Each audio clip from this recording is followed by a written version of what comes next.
एक त्यातला महत्वाचा भाग असतो प्रिलिमचा, तो म्हणजे पीवायक्यूचा अनालिसिस.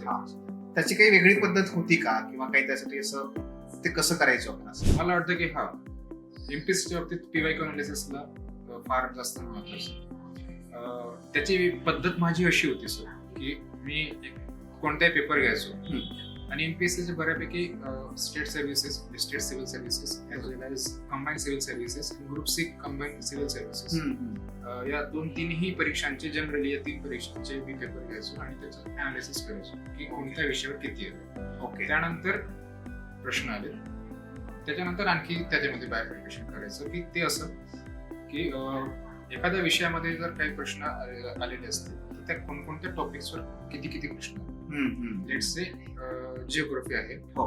तर त्यामध्ये कोणकोणत्या घटकांवर त्यांनी एमपीएससीने प्रश्न विचारले, त्याची फ्रिक्वेन्सी काय आहे, म्हणजे 16, 17, 18, 19 सतत प्रश्न येत आहेत का, जर येत असतील तर 20ला पण येणार. बरोबर. कदाचित असं ढोबळ मनाने करता येईल, नॉट नेसेसरी की येईलच, ओके. पण हा आपल्याला मानते. येस. आणि त्याच्यानंतर त्याच्यामध्ये आणखी काही आहेत का प्रश्न, त्यामध्ये जसं की समाज सुधारक, इतिहास, त्याच्यामध्ये एक टॉपिक समाज सुधारक, समाज सुधारकामध्ये आणखी एक टॉपिक की लेट्स से डॉक्टर आंबेडकर. हो. त्याच्यानंतर डॉक्टर आंबेडकरांच्या मध्ये सब टॉपिक असं की त्यांची पुस्तके, भारतामध्ये येण्याच्या आधीच जे काही त्यांचं जीवन आहे 1920 ते 1927-28 पर्यंत. बरोबर. 1920च्या त्या मानगाव चळवळीपासून बाबासाहेब ऍक्टिव्ह झाले. बरोबर आहे. मग त्या दरम्यान जे 27 पर्यंत येत राहिले आणि त्या दरम्यान भरपूरशा गोष्टी त्यांच्यावर एमपीएससी सतत प्रश्न विचारते की पहिले भारत 1924, जिथे कुठे कॉम्प्लेक्सिटी असेल ना तिथे एमपीएससी प्रश्न विचारेल असं माझा अनुभव वाटला. बरोबर. PYQ analysis.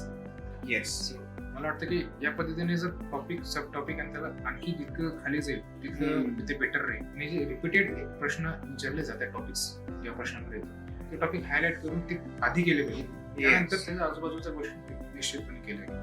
ओके.